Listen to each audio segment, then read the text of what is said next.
ourselves to the stage.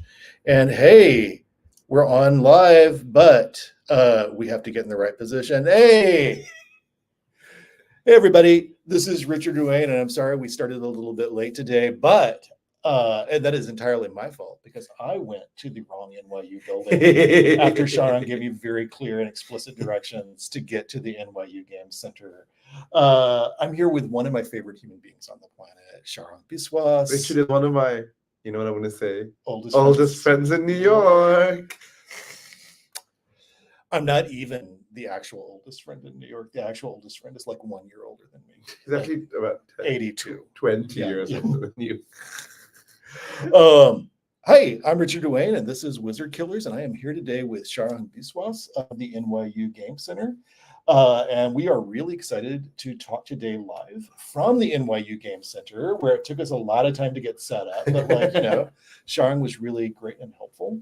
And Sharang is an instructor at NYU Game Center, and I wanted Sharang to come today and talk to us a little bit about a project that we first talked about at BreakoutCon back last fall. And we got to walk out to the we got to walk 5 miles from the hotel to go. This wasn't Breakout. Breakout's one in Canada. Yeah, sorry, Big Bad Con. Sorry, yeah. But you go to a lot of cons together. We actually we go to a lot of cons together. Yeah. We went out to Big Bad and had a great time. And then, we went a little break from gamers, so we went to walk to get burgers, right? To get In and Out, and that was a 5. Oh yeah, I'd never been to In and Out. Yeah, I was like, well, I've had the New York one. What's it called? Madison Square Park one. Yeah, Shake Shack. Yeah, and there's a big debate about Shake Shack or In and Out. So I went In and Out, and Richard gave me advice on this idea that I had. Yeah. First, I know we've got 3 people watching, and I just want to make sure everyone can hear us. So I'm going to check our settings real quick, which seems to. There we go. We're going to get a mic going there. All right, here we go. We are actually in a better mic. All right. Oh, it was using the laptop one before? It was despite my changing settings before, it ignored me. Hey, so we're back. And, last time we were at Big Bad and talking about this course you had coming up, and we talked about a lot about teaching game designers about the Gothic. Yeah. And you ended up calling it the Course of Strahd. Yes. That was actually an idea. I forget who gave me the idea. It's officially called Graduate Seminar in Game Design. Yeah. But the subheading is the Course of Strahd. And what we're doing is, Richard helped me a lot with it, of course, but what we're doing is it is every week as homework, the students are playing through a campaign of the Curse of Strahd. Sorry, every week they're playing a session of the campaign of the Curse of Strahd. Every week, the readings and films and things we're watching are all about different aspects and in the history of Gothic horror. So we're reading Dracula. Some of the people read Carmilla as a group project. We're reading about how the haunted houses appear in the Gothic and what they mean. Yeah. We watched the silent film Nosferatu. We are engaging with horror and Gothic from various angles, and we're basically treating our campaign of the game, there are 2 groups, as a text of Gothic horror, and analyzing it through all these lenses from other humanities and arts disciplines. So that's exciting. Nice. So that's really cool. And so what I wanted to talk to you about today is a little about sort of taking that sort of multidisciplinary approach to game design, which I don't mean necessarily the video game design, it's about thinking in terms of visuals and audio and all that other stuff. I want to think about, how do you prepare yourself to write tabletop role-playing games or any sort of games by engaging with popular literature and popular film? I think in the LARP community we talk a lot about serious literary work, but a lot of LARPs are specifically inspired by a specific work, right? But in the tabletop gaming community, we talk a little bit about Appendix N, and we talk about a little bit about genre emulation. But tell me really specifically, as you dig into all the aspects of the Gothic this semester with your grad students, what are they sort of exploring, and what are they sort of coming up with? So this is interesting, right? Because this course is specifically not meant to be a design course, right? NYU Game Center you get an MFA or a BFA. You get an MFA, which means there's a practice-based degree. But the department believes that in order to be able to practice well, you also need to study that art form, right? So there are a lot of theory-based courses, and the students have a requirement to take a few of them. I don't know exactly how many. And this is one of those, a theory-based course. And it is exactly what you were saying. The idea is that in order to make games well, you need to be able to look at them through different angles. And this one is specifically trying to look at them through all these other angles, looking at horror and the Gothic.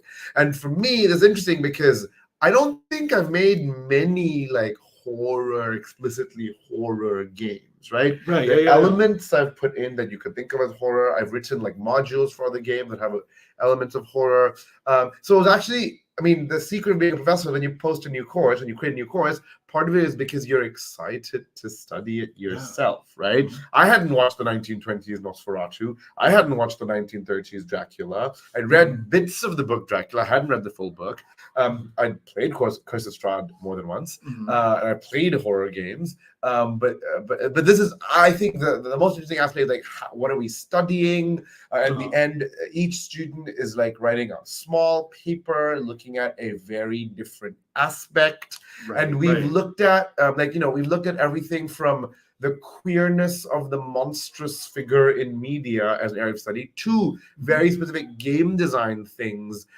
For example, we're going to read article by Evan Torner coming up about designing monsters. We read an article early on about how monsters can be designed to create anxiety in the player themselves and not just in the character. So, for example, one of the examples in the paper in the Journal of Analog Game Studies was about how the Rust monster and monsters like that that like target characters' equipment, and of course this applies to RPGs that are very like combat tactics oriented. Monsters that target characters' equipment and destroy their equipment is obviously a threat to the character, but also makes players feel anxious because the player's like, oh no, the resources I have amassed through playing are directly being threatened. Right. So we're looking at all the different angles from game design to like I said, like queerness and monstrosity in literature, and the students are coming up with their own analyses.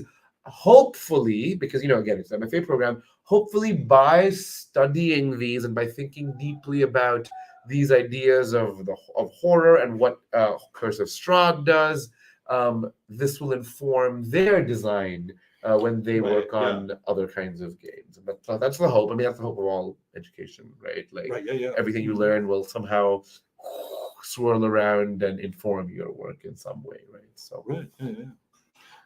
So I think I wanted to ask you a little bit, sort of like, what have you as a game designer sort of gotten from engaging in different ways with Gothic literature? Because you've been looking specifically at fiction and film. As well as other games. So it's actually really funny because I don't make horror games a lot.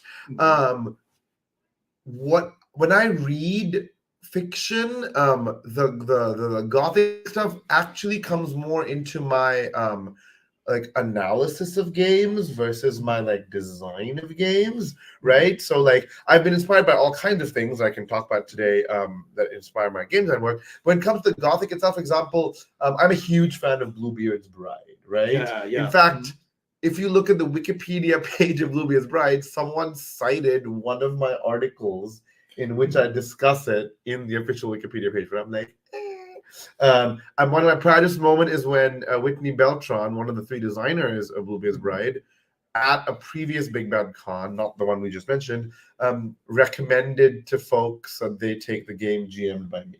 And I was really excited by that. So Bluebeard's Bride is one of my favorite teacher RPGs. The brilliant RPG, I voted for it when I was on the voting jury or jurors or judges or whatever for Indicate and things like that. I'm not sure if I'm supposed to say that, but whatever. They can't stop you now. Yeah, it was a few years ago. Because when game, and I wrote I hope lovely, I hope cool article for the Heterotopia zine studying how Bluebeard's Bride relates power and space together. And Bluebeard's Bride is a very gothic sort of game, right? It really strongly discusses one of the fundamental themes of Gothic literature, which is about the sins of the past visiting the present. Things like that. And I'm hoping I just submitted a talk to another conference delving much more deeply into the idea of Bluebeard's Bride. And so my knowledge about the Gothic really comes into that. I'm also working on, currently, I was commissioned in fall by a underground sex party in Brooklyn to create a role-playing game that I could run during an orgy for players, because they had a party theme on Renaissance and medieval fantasy, and they hired me that, can you make a game that we can run during the orgy? And I decided to make it about like a haunted house exploration. It was a haunted brothel that they were exploring, and they were exploring what happened to the sex workers there. Why did they die? What happened? And I was using ideas of the Gothic in that. But yeah, I think the themes of the Gothic are rich, partially because everyone likes haunted house and ghost stories, and our modern conception of haunted house and ghost stories are so influenced by Dracula and by offshoots of Dracula. Like, Gothic horror is inescapable when discussing any kind of horror, right?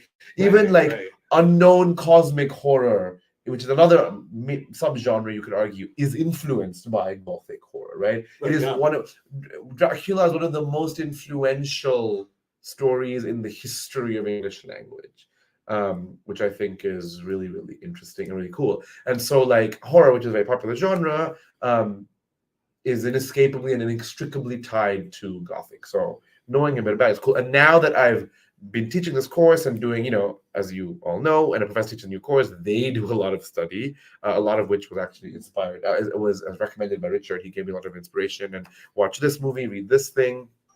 For example, I wouldn't have put Hitchcock's The Birds and then Daphne du Maurier's The Birds into the syllabus had Richard not talked about it with me. And because I've done all this research, I've been fermenting some of it that might turn into a game. So the really cool part of being a professor is, like, your students, this is a graduate seminar, which means the students are very deeply studying the stuff, and they have lots of cool ideas. Their ideas are also informing my ideas. It's been really fun. Yeah. So what specifically on the syllabus that made it onto your syllabus have you been most excited to see students engage with? So I was really amused by how excited everyone got by the 1920s silent Nosferatu film. Really?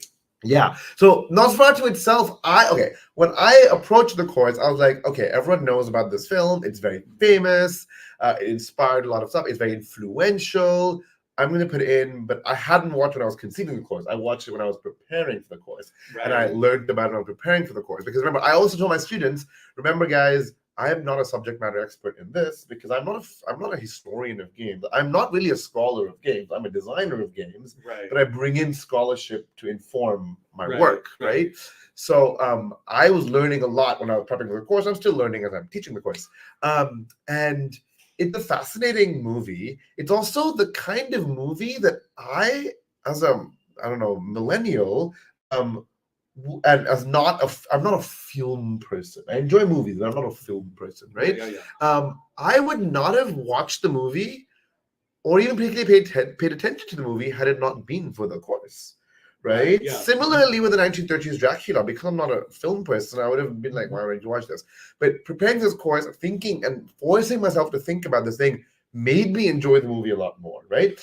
And the movie has some really interesting things going on, but I was well, one of the interesting aspects of the movie is every copy we're watching right now is illegal, right? Because when the movie came out, it was so clearly a ripoff of Bram Stoker's Dracula.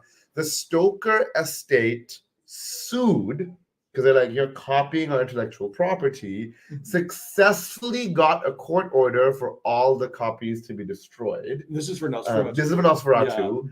But of course, all the copies weren't destroyed. And that is why we can enjoy the movie today, right?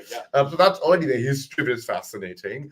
But then there are a lot of interesting things going on. But the funniest thing was I came to class, I'm like, well, what do we think? And one of my grad students, a gay man, was like, Count Orloff is hot. And that was very amusing. And that actually sparked a conversation that we returned to multiple times this semester. I mean, the perks of having a gay professor is he will always bring in ideas of queerness into the course.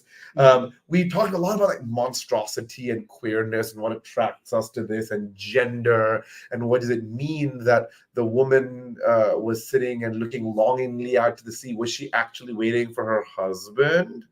Or was she actually waiting for Nosferatu, who has for Count Orloff, who has this like weird magnetic charm about him, right? That became really, really rich discussion. We had a whole day talk about queerness. We kept coming back to this film. Then, of course, the word Nosferatu has influenced things like Vampire the Masquerade, right? You have Clan Nosferatu. Right, the Clan Nosferatu not only borrows the name, but borrows a lot of characteristics. They look like Count Orloff from the movie, right? Yeah. And then there are all these ideas how like the woman, I'm sorry, I can't remember the names of all the characters. I've read and watched so much of this course.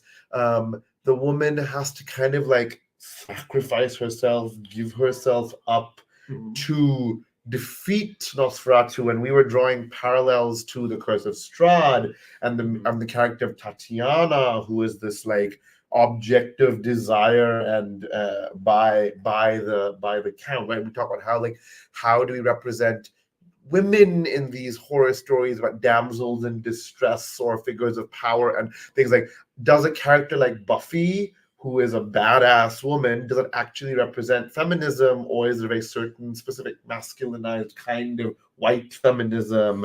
And all those stem from this one movie, Nosferatu, which is really interesting. And we had guest speaker Evan Torner, who you obviously know. He is a very, very influential scholar of games. He teaches games and film at University of Cincinnati. He was a guest speaker because his field of scholarship is speculative fiction films in Germany. He writes about like old school like science fiction Spends a ton movies. of time on Gothic and horror. And so he gave a guest talk about the influence of this movie and what it mean. He had like 10 points. One of them is like, this is a very gay film, right? The director was openly gay. Max Schreck was that the actor? I forget names. The director was openly gay, and all the queerness that goes into it. Even like there's a in Benshoff in The Monster and the Homosexual writes about this idea that a film can be explicitly queer by including queer characters, by having queer people involved in the making, but also themes that resonate with queer culture can appear within the movie, right?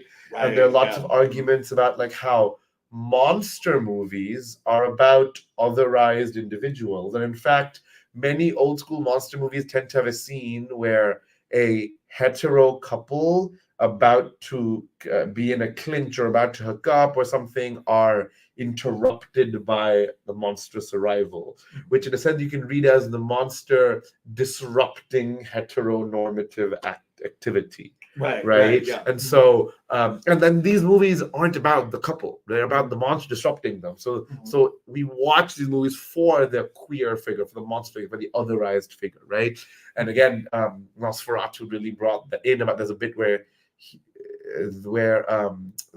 his minion person is like having rocks thrown at him on the roof, and then he's like laughing and like, what does this show about like queerness? And there's a scene of him being chased by the entire town through the streets, and it was surprisingly, I mean, it's a very famous film. There's a lot written about it, but for me, who doesn't go out of his way to watch silent films from the 20s, especially like near illegal sort of like indie-ish films. I don't ever watch those, it's not my thing. I was pleasantly surprised with how rich a text it was and how we could relate so much of it to The Curse of Strahd and to other games. Like I made the students play Thousand Year Vampire. Oh wow! Which is a brilliant solo tabletop role-playing game. One of the breakthrough solo RPGs. Yes, it really brought solo RPGs out into the world more into more mainstream. Right, they've sort of been in a very niche even more niche than TTRPGs are. We either had two kind of solo games. We had like the burgeoning journaling game movement, and then we had the solo play OSR. Yes. And this was really different. Tim's really game is very cool. It's very clever in how its mechanics match the messaging. So I had them play that and think about, well, that you're playing the perspective of the vampire. You are the Dracula. You are the Count Orloff, right? Right. What does that mean? And then in a few weeks, we're going to join the New York's Manhattan chapter of the Vampire the Masquerade LARP as a group, and we'll be playing that, and we'll be like, so what does it? How does Vampire the Masquerade compare, right? Because the TTRPG Vampire the Masquerade, I've heard people jokingly refer to as the goth superhero game, right? Yeah. Because it's all about like all the vampires have all these different powers and things. And does it make you think of being a vampire? Because Thousand Year Vampire absolutely does. It's a game at the tragedy of being a vampire, right? Oh yeah. And some of the I divided the class into groups, and they each had to present on different pieces of media. One of the groups I assigned Only Lovers Left Alive, the film, and that film talks about like the ennui of being immortal. The character of Adam, played by the actor who plays Loki. What's his name? You all know what I'm talking about. If I keep guessing, I'll just make a fool of myself. He has like this ennui of being a vampire, and Thousand Year Vampire kind of discusses that. Vampire the Masquerade, on the other hand, is like, yes, being a vampire is inhuman and monstrous, but as a player, you're like made to have fun with it because you can do all these superhero powers. So does that break the fiction you're trying to create, or does it not? Like, I'm gonna ask my students what they think. I wouldn't have time to play a campaign of the TTRPG. We can only play so many things in the class, in addition to watching all these films, reading all these books.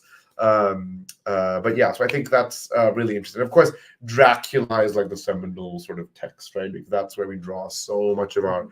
Because Bram Stoker himself drew on all these different ideas of vampires from myths, from church writings, from old writings, right? Because at one point, the vampirism was such a thing in Europe that scientists had to be like posting laws, like posting things like, please stop exhuming bodies and or desecrating bodies.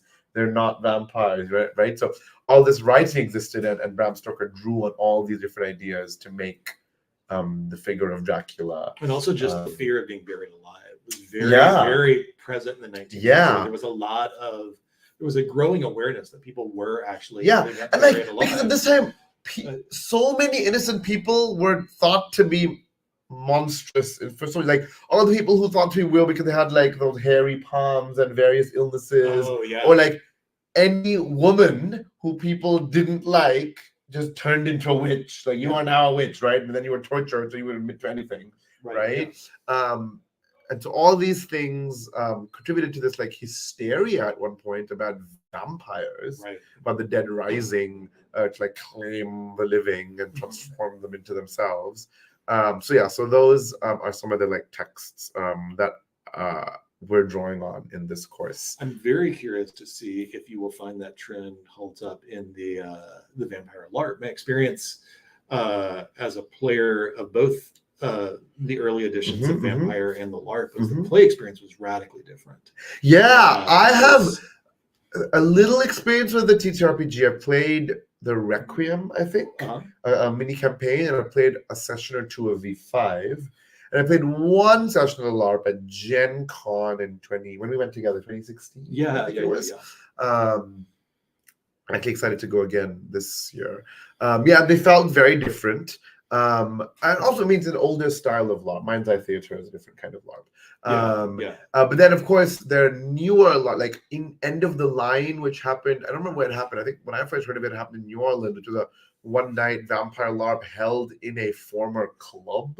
It was really cool. That used much more free-form Nordic LARP style mechanics. The last time I played V-LARP, we did much more free. Same as Cathedral of Thorns, I think it was called, that happened in a castle in Poland. I think so. It was a lot more free form. So it's the ways that Vampire the Masquerade LARPs are happening has changed, influenced by the growing like interconnected LARP scene. A lot of American designers are going to things like Festival and Sulmokok, I forget how to pronounce it, things like that, and getting inspired by that. I wrote for the newest Vampire the Masquerade book, Bloodstained Love. Johanna Peterson invited me to write. It's a vampire book about romance and sex and love in Vampire the Masquerade. And so he asked me to contribute some small things. I didn't write a lot, some small things for it, which is exciting. And I've been thinking of a short story about a vampire boyfriend. I've written a short story about a vampire on Grindr. Nice. Okay. It's in Neon Hemlock's Baffling magazine. And then I'm thinking of a short story about someone doing blood draws on himself to feed his boyfriend. Oh, wow. I actually was doing a lot of research on how you do blood draws. But if you look at my internet history, people are like, what's going on here? But the figure, I was also on an episode of Kill Every Monster, the podcast, talking about vampire. The figure of the vampire is endlessly exciting, right? We've read a lot of scholarship about how different groups position vampires as a racialized other, a sexed other, a gendered other, like the way we co-opt the vampire figure. Stephanie Meyer, right, in Twilight, he does something else, like how they sparkle in the sunlight and have magic powers, kind of like V5, or kind of like Vampire the Masquerade, right? The figure of the vampire is so interesting. I think every edition of D&D, or all the later editions of D&D, have tried to make a vampire character class or a speech. Right? Third edition allowed you to play it as a race. Fourth edition had it as a class. Fifth edition has like racial options, I think lineage options, whatever, to try and be more vampiric. Because this idea of the vampire is so like exciting to people, like darkly seductive. Especially Bela Lugosi, the actor in the 1930s vampire film and formerly the play, inspired this like Byronic vampire so much that everyone wants to do that, right? Like the Ventrue kind of in Hammer's Christopher embracing really young. Christopher Lee being tall and stuff. Like we think of Christopher Lee as the 90s, one of the iconic, one of the early. We think of him now as Saruman in Lord of the Rings. But at that time he was tall and dashing. And looked amazing in a suit. And athletic. And this idea of the sexy vampire exists in so many games, right? Monster Hearts, Avery Alder has the vampire. The vampire in Avery Alder's is very interesting because every character in Monster Hearts has a sex move, right? So i.e., this is of course inspired by Apocalypse World by Vince and Meg Baker. The vampire, every character has a sex move. When you have sex with someone, something happens, right? So like, I don't know, you can take a magical token from them and cast hexes on them if you're a witch. Or if you're the fae, you can extract promises from them from that. But the vampire doesn't say when you have sex with someone. The vampire says when you deny someone sex, which is very interesting, right? So again, Avery Alder is giving her own interpretation of what it means to be a vampire, drawing, of course, on popular literature, because Avery Alder's the idea of Monster Hearts is partially inspired by Twilight, right? Like high school monsters and what it means. And Avery Alder is, I've written an article about that where I quote her, an old interview of hers, where she says bad fiction makes for good gaming, because you can rely on the tropes that might be silly in the book, but in a game is exciting to live through, right? And then Urban Shadows has vampire as like a networking figure, like they keep drawing people into their web, and so the vampire is a different sort of beast there. What other RPGs use Well, I'm vampires? also thinking of Dresden Files, which exist as Yes, a RPG, right? novel, The fake system. A very briefly lived TV show. Yep. But it's a very much about that. Like the vampires there are sort of this encounter between the Gothic and noir, which Harry Dresden represents sort of noir. Yeah. As a walking as like a noir detective, right? And who's the author? Jim Butcher. Jim Butcher kind of plays it many ways because he has 3 kinds of vampires, and each of them is a different trope of vampires, right? The Red Court is these monstrous blood drinkers that transform and are ugly. The White Court are the seductive vampires, and the Black Court is a monster movie kind of goofy vampire with all these weaknesses like garlic and stuff, right? And remember, it's important that in Dracula, it isn't garlic that he's allergic to. It's a different kind of. It is garlic, but also like they country life, like they put garlic flour. It's really interesting. In the movie, in the 1930s movie, it's a different herb though. In the 1930s, in the movie it's a different herb. So all different folklore and stuff, right? So Jim Butcher uses, but also the challenge of presenting things in a movie versus presenting things in a novel. Right. Like we talk about that, right? What does it mean to be a game versus a novel versus a movie? We talk about that in lots of class all the time. So I think the figure of the vampire is very interesting, and this idea of the Gothic is very interesting, right? Like the tropes like haunted house, which is very influential, right? Haunted houses, but also the like ideas of like the past coming back, the sins of the father haunting the sins of the present, the ideas of how a space can hold memory. Those are all present in lots of kinds. Right? The idea of dungeons as like these spaces of horror. You can relate that to Gothic ideas. I think that's like really, really interesting. All right. So we've got about 20 minutes left before we're switching over to play the recorded interview with Viditya. Who's cool. Viditya's very cool. Really, really cool. But first, I want to talk to you for just a few minutes. And this is going to lead into something I know you're going to talk about during your 3 recommendations portion. Yeah. But like one of the things we talked about last time we talked about your 3 recommendations is that how often horror movies specifically, and sometimes novels, lead things that we like now consider just an important part of the horror movie. We want to see the full death, and we want to see the gore and the dismemberment. And the final girl. We also want to just see things pulled apart. Classically in horror movies, even up into the early 80s, so much didn't get shown. There's a really interesting discussion. So if you're a horror film aficionado, which I am not, if you're a horror aficionado, there's ideas of like classical traditional horror films and then popular horror film and then post horror, right? Which is a contentious term.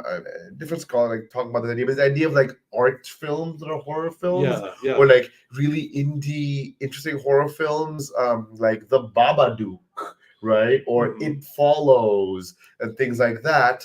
And there's talks about how like if the like the what's the horror film TV channel called? Shudder, right? If the like schlocky horror is all about showing the monster and showing the gore, much of this like art film horror is about not showing the monster and not showing the gore. Some of these movies you never see the monster, right? Babadook, you see drawings of the monster and you kind of see it in the movie, but not really, right? And there's like differing opinion, like what is like post horror movies or like art horror movies or indie art house films, whatever, do this a lot to create horror like within the eye of the beholder, right? It's more about the fear of this like unknown rather than seeing this like thing, and partially that is done, I think, because our technology keeps improving, right? So a horror film, the monster, you might be like, oh, that's so scary. And then 20 years later, you watch the movie and you're like, well, that looks schlocky, right? Right. Yeah. But a movie which doesn't show the monster might still be scary if it's using Yeah. like lighting and shadow and music and performance and set design to create the mood of horror, right? And so it's really interesting because I feel in games, most of the games you will confront and see the horror. There are some which make it also Lovecraft-esque, which is Black Armada games, Becky and oh God, why am I terrible? I've spoken to Becky more than I've spoken to her husband. I'm having the same. Now that you have the problem, I have the same problem. Josh, yeah, yes. Becky and Josh, Black Armada Games is a really lovely, really brilliant horror game which tries to create the feel of cosmic horror and also acknowledges the fact, for example, in the text that H.P. Lovecraft was a terrible human, right? That's why they call it Lovecraft-esque and things like that. But that game is all about the unknowingness of the horror. Like the players don't know what the horror is. You're kind of like guessing and competitively guessing what the horror is, right? Yeah. And so the idea of unknown, because Evan Turner talked about this in his guest speak talk that I mentioned, where he's like giving stats to a Lovecraftian horror makes it not a horror game anymore, right?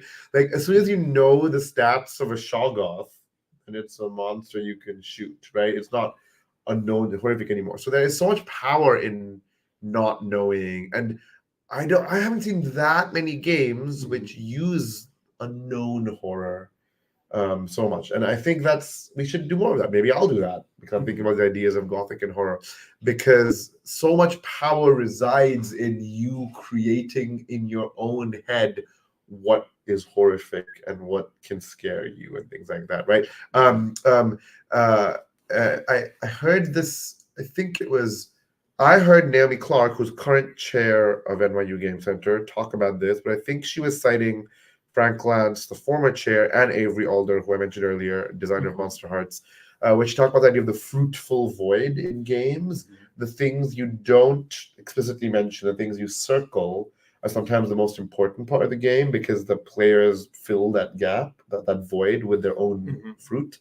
And so I think, solo RPGs like Thousand Year Vampire derive power from the fact that you are filling that void, right? There's no text that tells you. Most of it is him out prompting you. Tim just prompts you, and then you fill in what is your horror. It's also good from a calibration perspective in that you can calibrate it to what you want. I think that's really interesting.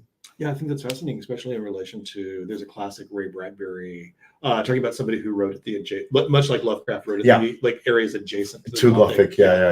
Called The Thing at the Top of the Stairs. His failure to write monster fiction in the classic sense, and then switching to the unknown. The thing that you cannot see. And he talks about his own experience growing up. And this is why I don't have that much faith in those new virtual tabletops that are like fully graphics full, and we'll have animations of monsters. I'm like, I have Baldur's Gate for that, right? I don't need that in my TTRPG. One of the powers of my TTRPG is that I can talk to you and describe something, and you create a picture in your head, and I can ask each of you to add something to scripture. We've done this in games that we played together, where the GM, maybe me, maybe you, maybe someone else, will describe a thing, and then ask the player what one thing about this monster scares you, right? Oh, it's dripping blood. Oh, its eyes remind me of my mother, and there's a power in that. Just like video didn't actually kill the radio star, like podcasts are bigger than ever. Virtual tabletops and graphics are not the future of TTRPGs. They are a branch of TTRPGs that some people might engage in. But a lot of power comes from not having images. We still love reading fiction, even though movies of the same fiction might exist, right? Like you cannot, like the Dune movies, the new ones, not the old one. The new Dune movies I really like. I think they're brilliant. But they're so different from the books because the books are so interior, right? The books, you go into the interior, what's happening. The movies cannot at all, I think they fail to depict what the importance of taking the fluid of the makers, the water of life Yeah. is, and what it means for him, what he sees, what it means when you take it, what futures he sees, because the movie cannot show us his interiority of that. That's where the book comes in, and the book does do that, I think, very well. I haven't read the other books. I've only read the first book, and I think I'm going to stop at the first book. I read the first book in college, and great, that's enough. I've read it like 4 times now. So same thing, LARP and TTRPG, different mediums. Again, 360-degree LARP exists with high-end budgets and costumes, but black box LARP exists, right? With no props apart from a black box and black rehearsal cubes and things, right? Much also like varying level of props, varying levels of between props. players, exactly. And again, that idea of the unknown is powerful in human imagination, right? I think that's really cool.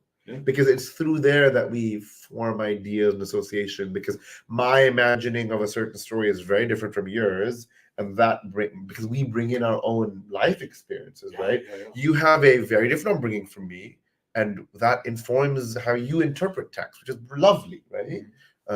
So now we're on to the last portion, the portion that Sharang and I have done before, and then had the entire audio cut out 2 minutes in. Sorry, conversation was entirely lost. So it was a great conversation. We're going to recreate that conversation in the next 14 It was a great conversation, and we were in the amazing 20-sided store in Brooklyn. Yep, we were where we did the second episode. Right, it's a lovely store, so I'm glad the viewers got to see it at all. All right, so last question for you.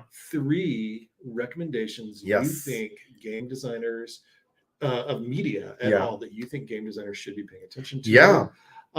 So let's start. So 3 things, 3.5 things. I told you last time. Bonus. Both you and Viditya gave us a bonus. So that's because we're rebellious New York Asian game designers. Game design professors. Lol. So my first recommendation is Scott McCloud's seminal book, Understanding Comics.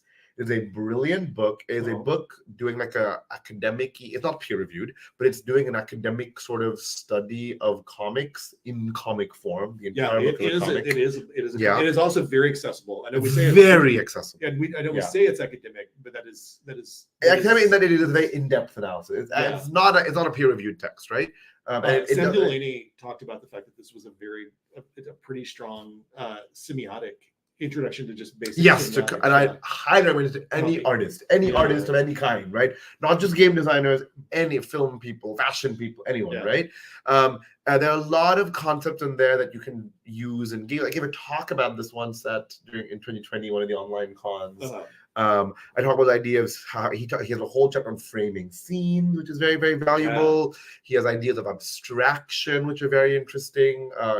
He talks about abstraction in a visual design sense. We can think about abstraction in a mechanic sense, and how human brains can like put meaning onto them. And he talks about ideas of closure, where things that you don't see, the brain like fills in, which is kind of what we're talking about, this unknown and things. So that's a really, really powerful book. If you read it, I talk about comics and then try and see where you can apply some of those concepts to game mechanics and things like that. My second recommendation is Jason Cordova's Brindlewood Bay, which I think really shifted for me the paradigm of what a mystery game is. Because in Brindlewood Bay, neither the players nor the GM nor the author of a module knows the perpetrator of the crime at any point, right? You discover clues. The clues are seeded by the author. The GM then drops them in whenever the mechanics and the rules and the story makes it important. And the players use the clues they have and they randomly found, and then creates the solution to the mystery, right? The Indie RPG Magic School Mystery also does things like that. So I really like that. This idea of unknown and filling in is really important there, because literally no one knows the ultimate mystery. You create the ultimate mystery together. And some people think it isn't as fun as solving a mystery. I argue it's a different kind of fun than solving it, right? Solving mystery is unwrapping a puzzle is a puzzle-solving act. Brindlewood Bay is a creative act in solving, in quote marks, that mystery. It's brilliant. It's really cool. It's been very influential to me. And then finally, this is a theme of the unknown coming in a lot. This is my paired recommendation. Is contrasting Susanna Clarke's multi-award winning Jonathan Strange and Mr. Norrell and Robert Jordan's Wheel of Time, which normally I would not recommend anyone read because it's like 15 ginormous books, and we all have better things to do with our lives than read 15,000-page books of an epic fantasy series. But for this book, it's cool because these two books have very contrasting ideas of magic, and more importantly, they contrast how characters feel when doing magic, right? In Wheel of Time, Robert Jordan goes into detail at what it feels like to do magic. You see the flows, you weave the flows, you draw in the one power, and then you feel alive when it fills you. And then if you draw too much, you feel alive to the point of burst. Like he paints a very vivid picture of what it feels like to do magic, which many texts which have magic don't do. D&D never describe what it feels like to do magic, just as you do magic. Right? A little bit about Vancian like spells in your head, but doesn't talk about the feelings ever, right? Magic the Gathering is called Magic the Gathering, but their fiction isn't about the magic. Right? Like when I see characters do magic, very often they wave their hand and something happens. So I'm like, I want to see what it feels like to do magic. So Wheel of Time is very influential for me because it made me think about like, and then on the contrary, Jonathan Strange and Mr. Norrell, the magic is very academic and stuffy, and it doesn't describe what it feels like to do magic because Jonathan Strange and Mr. Norrell kind of makes magic impenetrable. Like it feels weird and esoteric, and why are they doing weird things? And it's really good at creating this tone of stuffy, academic, bizarre magic that you need years and years of study in order to understand and practice, right? So it again creates a really vivid feel of the magic, not in terms of what you as a magician feels, but in terms of what the trappings of it is, like what kind of atmosphere it conjures up. The atmosphere of like weird and the fae come in and things like that, and that's really lovely. So those two books I think are influenced. I read them both as a teenager, so those two really influenced my ideas of magic and how it is portrayed in games and books and things. Similar, another bonus is Magic for Liars. Doesn't go very, very deep, but it creates a weird idea of like magic is incomprehensible to those who can't understand it because the magicians keep using metaphors like, oh yeah, we're doing the style of blood as glass, or think of a candle wick made of air. Imagine a candle made of water, and you as readers like, what the hell does that mean? And the main protagonist who cannot do magic like, I don't know what that means. But every other wizard like, oh yeah, okay, blood is sand. Yes, I know what you mean by using the blood is sand approach. And we're like, what? So again, the feel of magic, I think, is something that is ripe for exploration in games. Perfect. All right. Yeah. Well, thank you. We are going to shift over. We're going to take a quick break, and then we're going to shift over and look at our pre-recorded episode with Viditya.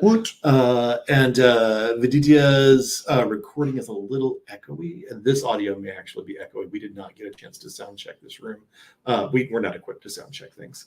But I'm glad that today's episode became two South Asian games professors in Manhattan. Or in Brooklyn, technically, Technically, well, actually, he teaches in Manhattan, right? Viditya teaches at Pratt here in Brooklyn. Oh yeah, so both of us teaching in Brooklyn. So I live in Manhattan though, but two South Asian game professors in Brooklyn, which is funny.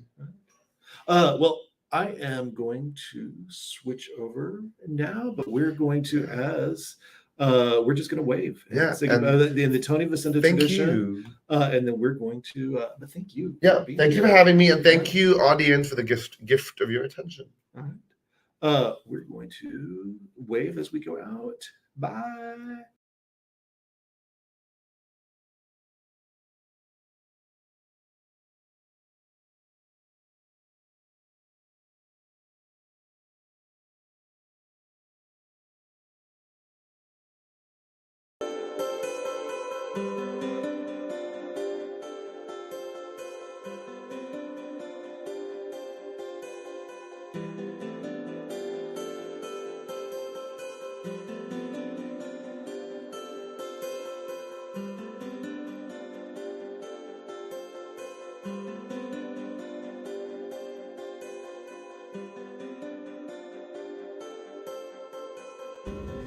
Hey, I'm Richard Duane, and welcome to Wizard Killers on the Plus One Experience Network. I am here today with a pre-recorded interview with Viditya Voleti, a good friend of mine, who we actually get to see each other in person in the town we live in this past year. I know. It's been a few times, actually. Yeah, more than once. Because normally we only saw each other when we were traveling to conventions, even though we live like a mile from each other.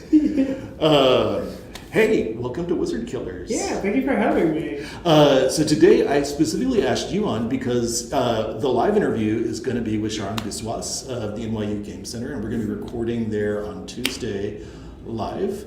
And I was like, you know who else has like a game studies teaching person who's also done some really cool projects that new designers should be aware of is you. It's me? Yeah, so tell us who you are and kind of what you do. Yeah, of course. Well, my name is Viditya Voleti. I'm an interactive artist and game designer based in Brooklyn. I'm also a games educator and instructor currently at the Pratt Institute, also here in Brooklyn.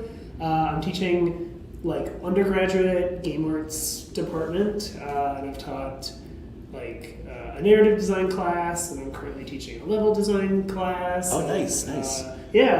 And then I've also taught at like the Museum of the Moving Image up in Queens. Oh, wow. Where I did like after school programs. So I've like taught with kids, and now I've taught with like undergrad students, and then I also went to college for game design. So like I think that's like a perspective that I always find interesting, and now kind of get to jump back into the system of like, oh, I'm teaching game design at an art school when I learned my game design at an art school.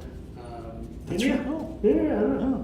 and yeah, I'm like a freelance game designer. I write my own stuff. You can find my work online and so on. And yeah, we'll put a link in the show notes. But you recently just published with Plus One Experience. You just published Longsword. I did. I'm really Tell us excited. about Longsword a little bit. Longsword is a game of where you play questing knights. It's very Arthurian, but then also like, it's very Arthurian in its like presentation and its like world building and stuff. But I also drew a lot of inspiration from like kind of like Mahabharatan mythologies when it comes to like its sort of how its characters go through a hero's journey. So it's And tell me a little bit about that, because I this is my first time hearing the word. So also the Mahabharata is like one of the major epics in Indian mythology and literature. It's also like the Mahabharata I think is like either the oldest or the longest epic that we know of, like across cultures, but I might be wrong about that. But like I like kind of Indian or Hindu storytelling and how they deal with their characters, because it's like it's very fallible heroes, very like I don't know. There's a lot of parallels to kind of older mythologies and like Western mythologies that I really like.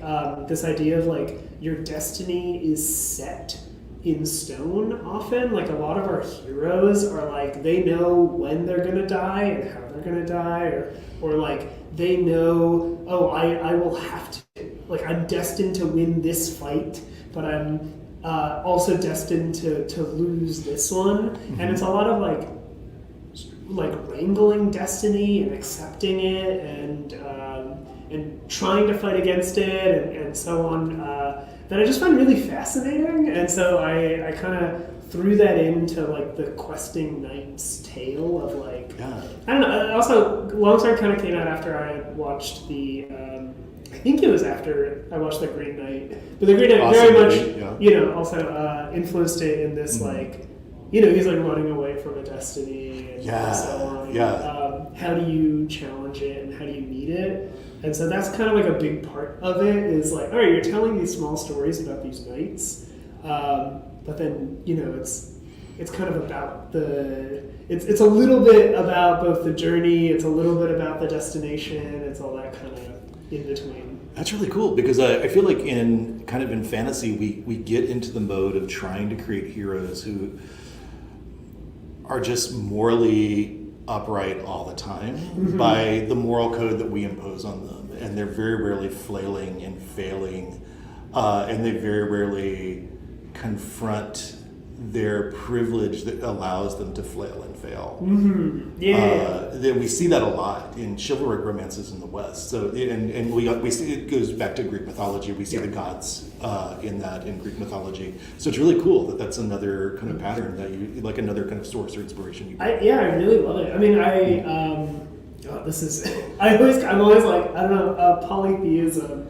kind of rise up, but I do love, like raise your hand if you're a big fan of polytheism. But I do love like polytheistic stories are always like, I just find it like kind of across the board over many cultures. It's like the deities themselves are like, oh, this is like a tale of, oh, don't do what the deity did, or it's like, they themselves are mythological creatures, our characters are fallible, and I just love that. Like, I think that's so cool, and it's like across the board, Western, Eastern, right? And yeah, I like, and what are knights of like a round table, but like kind of deific creatures in Arthurian myths, where it's like, you have Lancelot, and you have Gawain, and you have Arthur himself, and like this whole court, and I'm like, I don't know, it's kind of cool. But it actually predates knighthood as a concept. Oh yeah. I mean, like the Arthurian. The Arthurian myth like predates knighthood as a concept, and all these things we sort of like read back onto it. But it's really cool because then it sort of like transforms in the Middle Ages and sort of takes on the shape of like medieval life and or the medieval romance. So yeah, thank you. Yeah, of course.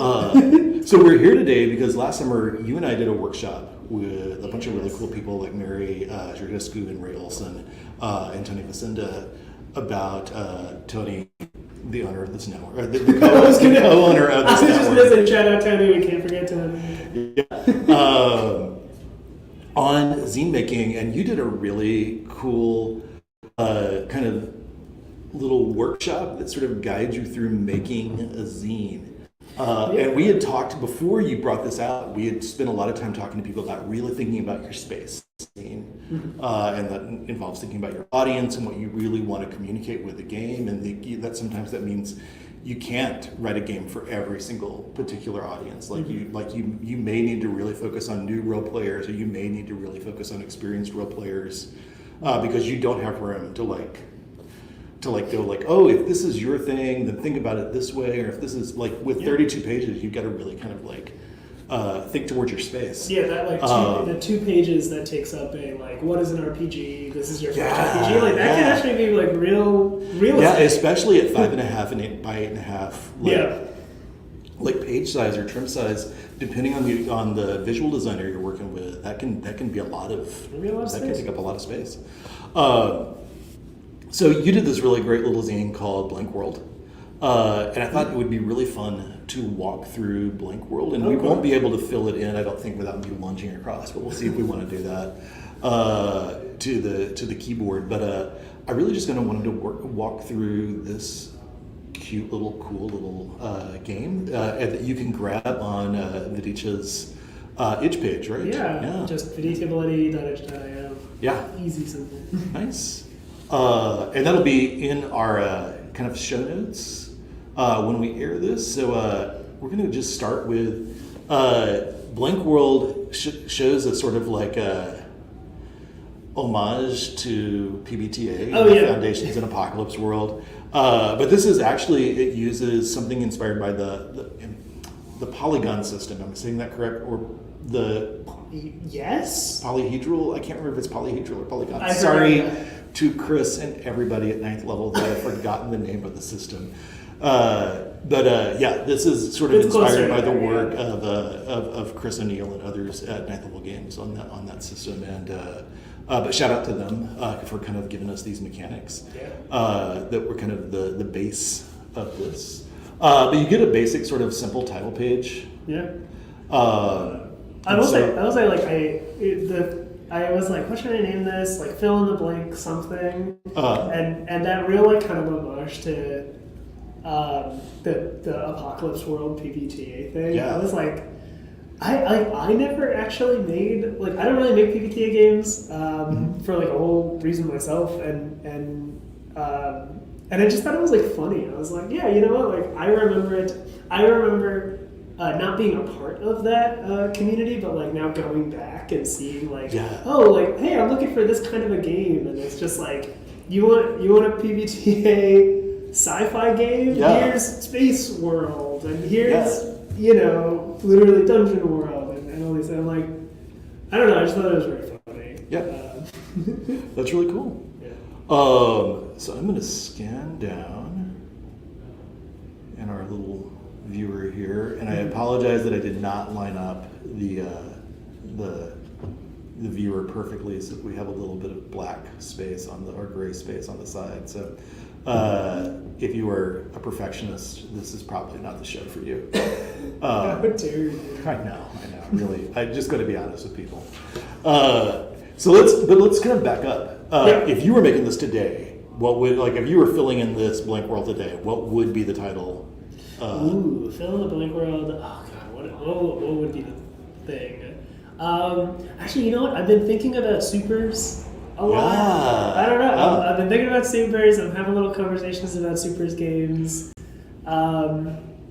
So it'd probably be like, I mean, and that's also, that kind of goes into, you know, we'll talk about it, but the joy of this is like, it's so just simple, and like the idea of like theme making is just like, just go with your gut. Yeah. So that's what it is. Like my gut's like, it would be Supers World. Supers World, awesome. Awesome, because I have been thinking about supers too, because I will probably never write a supers game. But, you know, at several really formative points in my life as a role player, I was playing, like, you know, as a kid, I was playing Champions mainly. That was our big game. We started on D&D, and I think we ditched D&D almost as fast as we could to start playing supers games.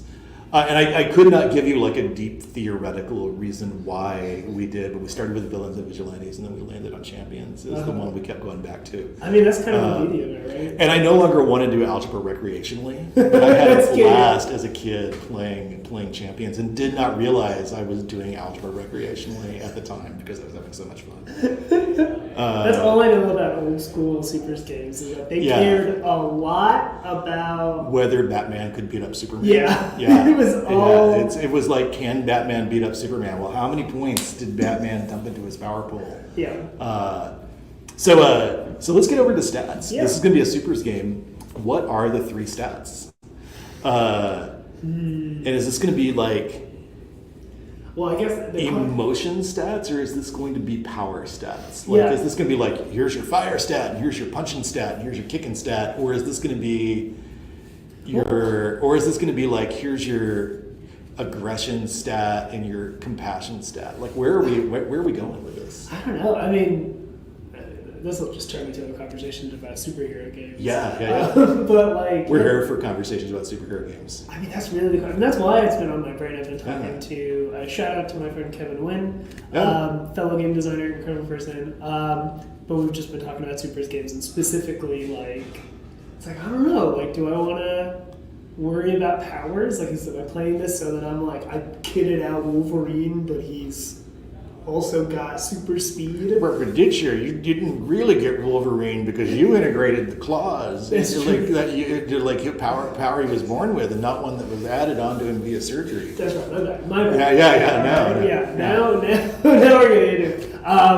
Or can these 3 stats be 3 model heroes that you want to like model on? Yeah, that's like, even. Oh, I like. Could this be your Wolverine, Superman, and Black Canary stats? That's pretty good. That's really so good. Theoretically, every player could have like a different 3 stats. Yeah. Ooh. Oh, Richard, you're cooking. That's good. Yeah. Well, yeah. I do, because I was gonna say like maybe it's like, you know, like hope, fear, and what's like the third one? Oh, hope, fear, and fear, and I don't know if like hope, fear, and aggression. Aggression, yeah. Like, you know, it's like what the symbols of a hero are. So it's like it's essentially like Superman, Batman, and I don't know who's like the aggressive. Like your anti-hero. Yeah. But Superman, Batman, and James Bond. James Bond. Your superhero, James. Britain's own superhero, James Yeah. Bond. I don't know. Yeah. Yeah, so it's Superman, Batman, and James Bond are Yeah, the let's three go. stats. Yeah, let's go. I actually really like that. Guys, you got someone who makes their own inventions, someone who stops by an office and picks up inventions and then just uses them to kill people, and then Superman, who is both the most powerful person but also just has to like lecture everybody before he punches them. Yeah, he's the most human of us. Yeah, and you're going to assign a D6, D8, and D10 to each stat, and we don't have to figure out what character we're playing right now. Here's some basic, target numbers for your dice rolls. So you're going to roll one of your stats. It's either going to be an easy roll where you're trying to get a 4, a medium roll where you're trying to get a 5, or a hard roll where you're going to get a 6.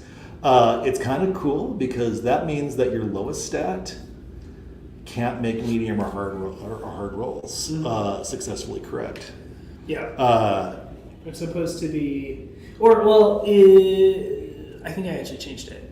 It's a D6. So a D6 can make a medium and a hard roll, but it doesn't. Yeah. Oh, yeah. So not a D4. Sorry. I was looking at that wrong. Yeah. So it's a D6. So your D6 can, but it's I initially had it as a D4, and then I actually I shifted it all on just because I'm like, I don't know. Maybe I chose it's a moment of balance. Yeah. Quote unquote balance. Where I was like, you know what? I'll skew this to be a slightly easier game from the get. But you can go down to a D4 down. because when you take damage, you reduce the die size. Yeah. And then you're wounded if you take, and that sort of limits whether you're James Bond. Like eventually, you lose the ability to be James Bond. Yeah, exactly. Yeah. It's like just to kill people without any, because you were told to. Because I will also say, if you want to, something that I really like that I've now just adopted as my critical verbiage is spectacle. I just really like the term spectacle because I think it can accommodate both sides of it. And that's just kind of, I was like, I feel like I need a crit system, so I put in if you roll your highest or lowest, you get a spectacle. And it's just something good or something bad happens. And then again, it's that zine real estate where I'm like, I'm not going to say any more about crits. You think about it, but just make it big, make it a spectacle. Nice. Okay. Really so it's really cool because also, you could do Dostoevsky world, and your plan, your stats could be like, it could be faith, despair, and regret. Sure. Yeah. I'm like, I don't remember Dostoevsky, but I was going to name books, and I'm like, the brothers.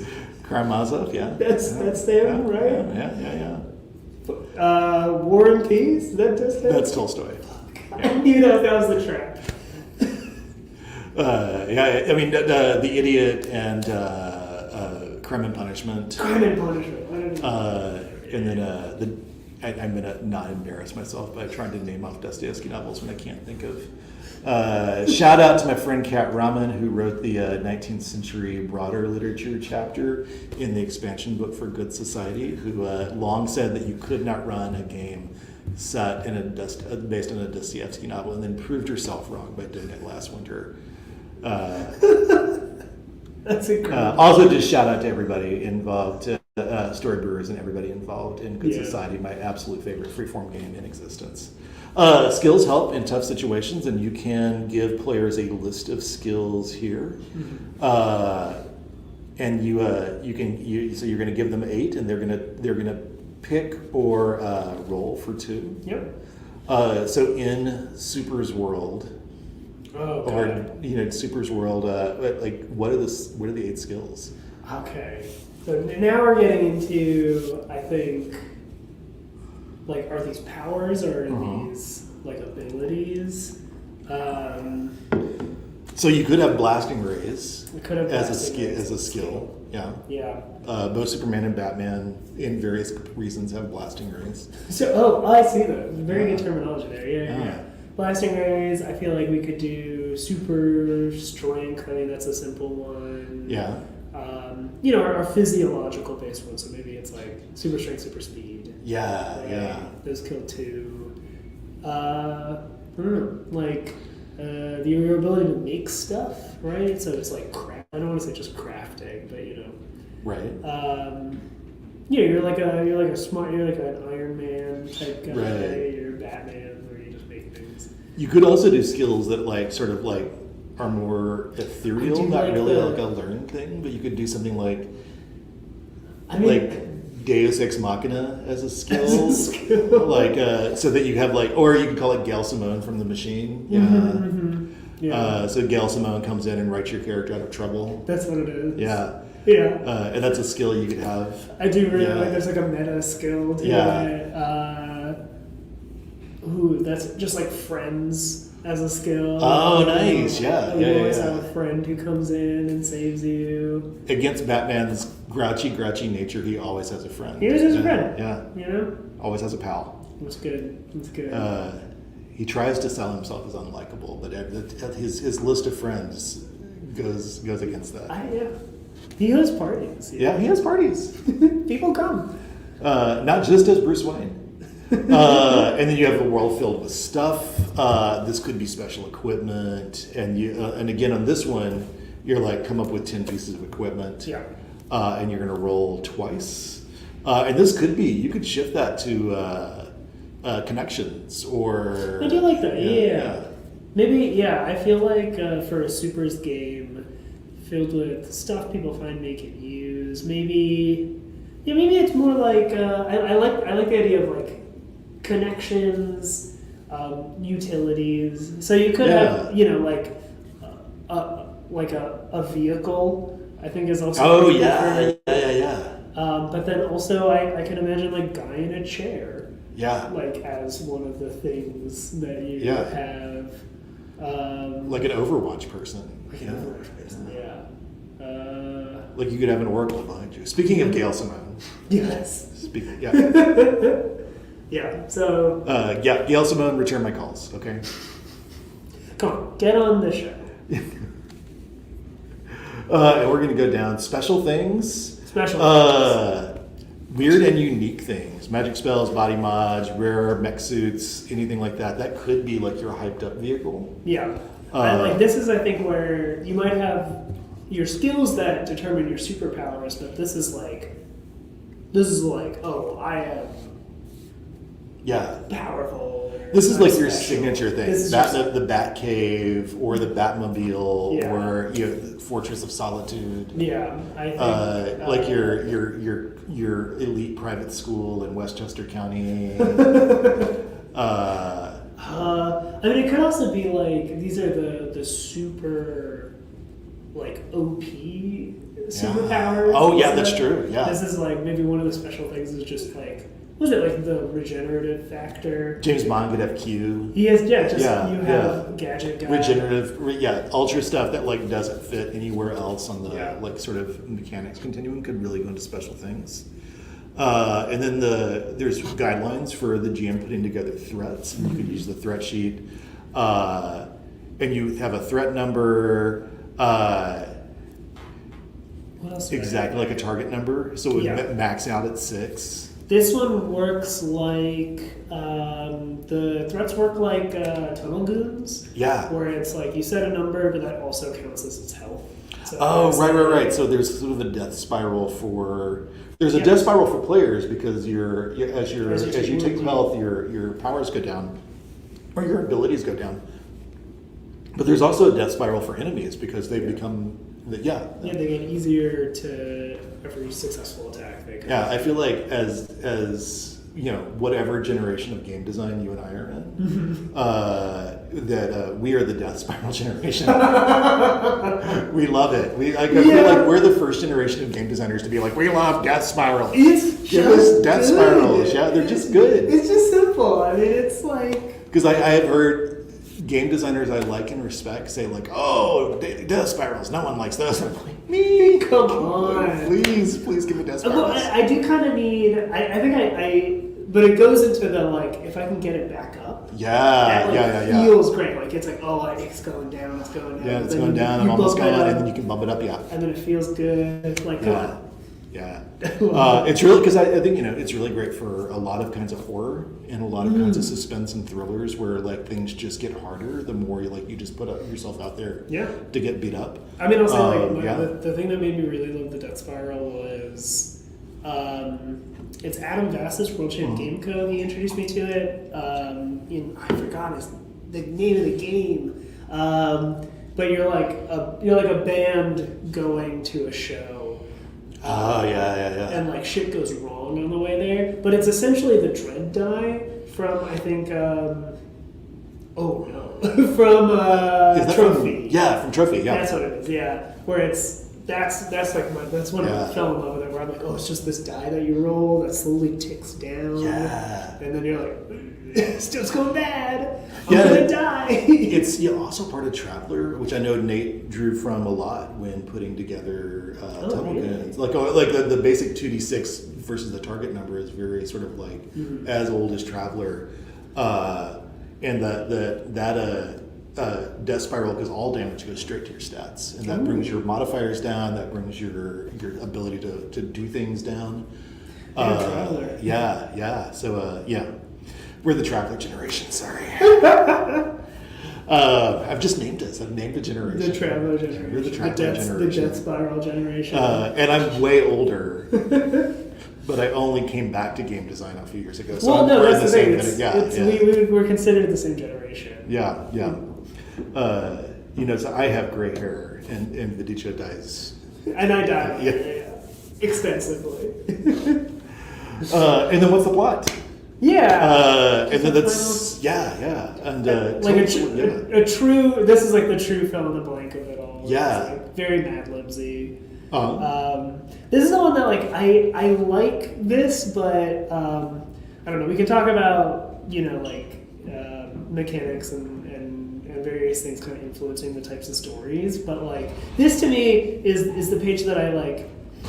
Regret's not the right word, or like I'm like I don't know if I really nailed this one, because it like really hammers home a type of story that you tell with the system. Because I'm very literally being like, oh, the first one is like something is attacking something for thing, and it's maybe not all of your. Like, you've got 6 here. Yeah. You've got 6 here, so you could be like, landlord is attacking the lease for Ruslan Roman or whatever. Okay. I have a whole list of Russian names somewhere because I played in the Dostoevsky Society game. Well, okay, then you convinced me otherwise. Like No, you've got 6 here, and this I'm thinking of when Jared Sinclair did. What's so cool about outer space, and so you want to be an adventurer, and the end was always just a series of short tables that just like, hey, here's some threats to get you started, and that's the Mad Limbing out here. Shout out to everybody's friends in Twice Rolled Tales who just funded Tabletop Gone Mad, their Mad Libs adventure generator. But that's look at some really cool stuff. So thank you. Of course. Thank you for kind of walking us through this. Yeah. So the question I warned you in advance that I was going to ask, that I ask everyone now, what 3 things can be games, movies, books, media, internal processing questions? What 3 things do you recommend new and or experienced designers be kind of paying attention to right now? And this could be old stuff, it could be new stuff. It's just stuff that has inspired you and you think would inspire other people. Yeah, I've been thinking about this. I have 2, and then I realized while we were setting up, I was like, fuck, I forgot to figure out my 3rd. So what comes out is what comes out. The first one is a book. I have it right here. I'll try and show. Oh, nice. But I needed to remember the name. It's called A Listener's Guide to Free Improvisation by John Corbett. Oh, Corbett, yeah. I think. I really love this book. I'll do a little shout out to Taylor LaBrush, Riverhouse Games. Sent me this book and was like, this book is like about game design. or this is about games, and I was like, oh, that's fascinating. It's a listener's guide to free improvisation. Free improvisation is like a form of jazz where you're just kind of going off. It's like people just really making noise together. Yeah. And then like, I don't know, I love jazz, and I think about jazz as game design all the time, but then like this got me really thinking about stuff, and it's just like, how do you listen to it? How do you think about it? How do you figure it out? Right. I have a note here that I thought people would enjoy. Like as I was reading it, I was just like, I need to make notes about this. And it's like, is the rhythm of game? Oh, this might actually spark some discourse. Is the rhythm of games the system or the story? Would you be more lost telling a story without mechanics, or mechanics without a narrative backdrop? So you guys, I don't do engagement questions on Twitter, but I have my guests give you engagement questions. But it's like that's so like, spark some discourse, folks. Yeah, let's do it. But it's like things like that got like this book gets me like thinking about things just like through the veil of a different medium, which I really appreciate, and I think more game designers would love. And then in a similar vein to that, of like stuff that's not about games but makes me think about games, is a book called "A Swim in a Pond in the Rain" by George Saunders. Okay. He is a literary professor, and "A Swim in a Pond in the Rain" is kind of like, it's a collection of I forgot how many, but they are Russian short stories, like or short stories written by like Russian kind of masters. So like Tolstoy's in there. Right. Shout out to Tolstoy. Bring it back. Yo, Tolstoy. Yeah. But and he essentially just like kind of goes through and talks about story structure and writing about stories, and how to like read stories and how to get better at writing them.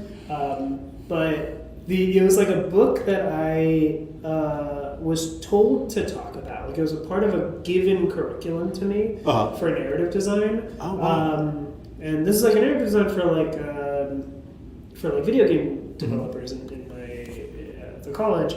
But I was like reading it, and I'm like, oh, this is like fully also about games. Like I was like writing in the book in the margins, like they're talking about games. They're talking about games. There's this whole thing about like pattern stories, which is like a term that I hadn't learned before that book, but I know it's like a type of story structure. It's like thinking about stories as pattern stories, and I'm like, pattern stories is games. Like I don't know. There's like a lot of stuff there, so highly recommend that.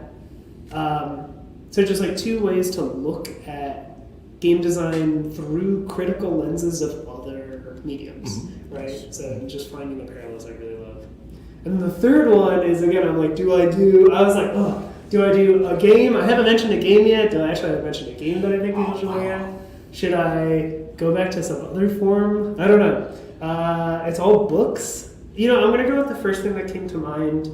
And this is like a personal one for me, so I don't know how useful it'll be for everybody else, but I think for new designers it could also be good to look at. There's a novel called A Long Way to a Small Angry Planet by Becky Chambers. Yes. You know that book? Yeah.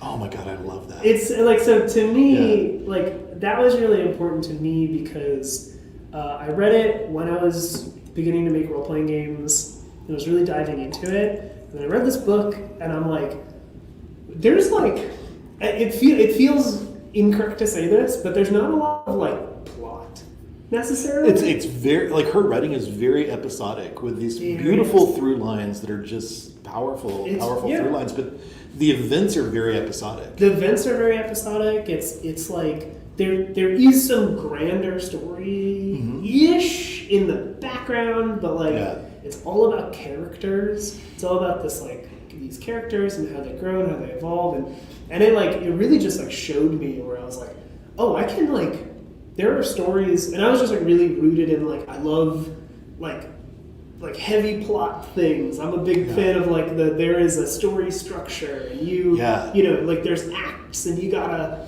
and even like the Pathfinder and the D&D of it all, it's like, oh, we're like important people and we're doing important things. But then A Long Way to a Small Angry Planet really made me go, you can like tell really important stories in like a sci-fi setting, in a space hopping sci-fi setting that's just about like the crew of a spaceship and like the small and like really evocative world building that's not, you know, like that's it. I don't know. It really changed me, and it got me to think a lot more about character, world building, and how that's just kind of all you need to push a story forward. Yeah. Okay. All right. But yeah, those are my three. So I guess Nice. I chose not to name any games.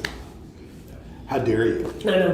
What do you actually teach again? Yeah, I know. I mean, like, I'm not uplifting anybody. And then you had a bonus fourth book in there too. Could you repeat the name of the Indian epic that you? Oh yeah, the Mahabharata. Yeah. Mahabharata. I haven't read it, but there's just so much text around it. Yeah. Right. So like, if you can find most of my knowledge of Mahabharata actually comes from it's like folk stories. So like tales that my parents have told me, and then also like old Telugu movies.